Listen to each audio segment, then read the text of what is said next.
Hello friends, West Bengal HS exam 2025-এর একটা latest update আজকে তোমাদের সঙ্গে শেয়ার করব। অর্থাৎ যারা 2025-এর পরীক্ষা দিতে চলেছো, এইচএস এক্সাম দিতে চলেছো, তাদের কাছে এই আপডেটটি গুরুত্বপূর্ণ। দেখো, উচ্চ মাধ্যমিকে এবার থেকে আরএফডি এবং মেটাল ডিটেক্টর, দুটো আরএফডি এবং মেটাল ডিটেক্টর বসানোর নির্দেশ স্কুলগুলোকে দিয়ে দিল উচ্চ মাধ্যমিক শিক্ষা সংসদ। এখন প্রশ্ন হচ্ছে, এই আরএফডি এটার ফুল ফর্ম কি? দেখো, রেডিও ফ্রিকোয়েন্সি ডিটেক্টর বা আরএফডি এইটা বসানো হবে এখন থেকে পরীক্ষা কেন্দ্রগুলিতে। সব পরীক্ষা কেন্দ্রগুলি না, কিছু কিছু পরীক্ষা কেন্দ্রগুলি, সেগুলো আমরা আলোচনাতে আসছি। তার আগে জানিয়ে রাখি যে পাশাপাশি এই আরএফডি বসানোর পাশাপাশি সমস্ত স্কুলকে মেটাল ডিটেক্টর ব্যবহারেরও নির্দেশ দিয়ে দিয়েছে শিক্ষা সংসদ। 2025-এর উচ্চ মাধ্যমিক পরীক্ষা ঘিরে সংসদ বা শিক্ষা সংসদ রীতিমতো প্রস্তুতি শুরু করে দিল। যেসব জায়গায় দেখো স্পর্শকাতর পরীক্ষা কেন্দ্র রয়েছে, এইগুলোর ক্ষেত্রে বিশেষ প্রস্তুতি গ্রহণ করা হচ্ছে এবারে। যে এই কেন্দ্রগুলিতে মূলত রেডিও ফ্রিকোয়েন্সি ডিটেক্টর বা আরএফডি নামক বিশেষ যন্ত্রটা এবারে বসানো হবে। আর সেই সঙ্গে সমস্ত স্কুলগুলোকে মেটাল ডিটেক্টরের ব্যবহারের নির্দেশ দেওয়া হয়েছে। কারণ গত বছর তোমরা শুনেছিলে যে সমস্ত স্কুলগুলোকে সিসিটিভি বসানোর কথা বলা হয়েছিল, এবছর কিন্তু বলে দিল মেটাল ডিটেক্টর এবং আরএফডি। গত বছর নিরাপত্তার স্বার্থে স্কুলগুলোতে প্রত্যেকটা স্কুলকে জানিয়ে দিয়েছিল যে সিসিটিভি লাগাতে হবে এবং সেখানে রেকর্ডিং রাখতে হবে।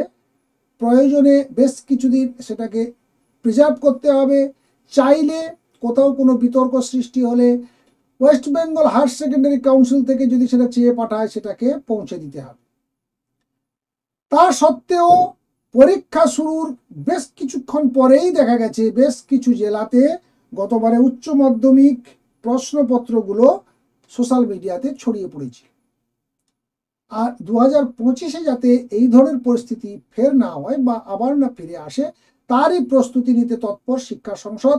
কারণ মেটাল ডিটেক্টরটা বসালে মোবাইল নিয়ে কোনো ছাত্রছাত্রী পরীক্ষা কেন্দ্রের মধ্যে প্রবেশ করছে কিনা সেটা বোঝা যাবে।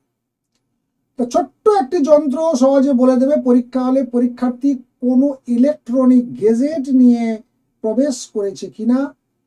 পরীক্ষার নিরাপত্তার দায়িত্বে থাকা ভেন্যু সুপারভাইজারদের কাছে কিন্তু এই যন্ত্রটা থাকবে। পরীক্ষামূলকভাবে এই ডিভাইসের ব্যবহার হয়েছিল বেশ কিছু বছর আগে রাজ্য জয়েন্ট এন্ট্রান্স পরীক্ষাতে। তো এবছর ভেন্যু সুপারভাইজারের হাতে এই যন্ত্রটিকে রাখার চিন্তা ভাবনা চলছে। যদি কোনো রুমে সন্দেহ হয়, তাহলে সেই রুমে ঢুকলে এই ডিভাইস বলে দেবে যে কোনো ছাত্রের কাছে কোনো ইলেকট্রনিক গেজেট রয়েছে কিনা। আর এবছর প্রায় এই মেটাল ডিটেক্টর প্রায় সমস্ত স্কুলগুলোকে ব্যবহার করার কথা বললেও অন্তত 2500-এর মতো পরীক্ষা কেন্দ্রে এর ব্যবহার আবশ্যিক করার দিকে নজর দিয়েছে শিক্ষা সংসদ। তাহলে মোটামুটি তোমরা বুঝতে পারছো যে তোমাদের পরীক্ষা কিন্তু এবছর বেশ আঁটোসাঁটো হতে চলেছে। পরীক্ষা শুরু হচ্ছে তোমাদের জানো 3রা মার্চ থেকে, আর চলবে 18ই মার্চ পর্যন্ত। তো স্বাভাবিক কারণে তোমরা যারা সামনের বছর পরীক্ষা দিতে চলেছ, কোনোভাবে এই নিয়ম কানুনগুলো ব্যাপারে অসতর্ক হয়ে পরীক্ষা কেন্দ্রে ঢুকবে না। এখন মোবাইল আমাদের জীবনের একটা স্বাভাবিক অঙ্গ হয়ে গেছে, তাই হয়তো ক্যাজুয়ালি কেউ নিয়ে পরীক্ষা কেন্দ্রের মধ্যে হয়তো ঢুকে পড়লে সেটা যেন এবারে না করো, তাহলে কিন্তু বিপদ আসতে পারে। আশা করি তোমরা এই খবরটি পাওয়ার পর বা এই ভিডিওটি দেখার পর তোমরা যথেষ্ট সতর্ক হবে এবং বন্ধুদেরকে সতর্ক করে দেবে। সেই সঙ্গে জানিয়ে রাখি, আমাদের চ্যানেল যারা এখনও সাবস্ক্রাইব করোনি তারা চ্যানেল সাবস্ক্রাইব করে রাখো এবং ডে টু ডে তোমাদের মাধ্যমিক এবং এইচএসের পরীক্ষার আপডেট এই চ্যানেল থেকে তোমরা পেয়ে যাবে। তাই অবশ্যই চ্যানেলটিকে সাবস্ক্রাইব করতে ভুলবে না। ভালো থাকবে, সুস্থ থাকবে, দেখা হচ্ছে নেক্সট ভিডিওতে। Thank you.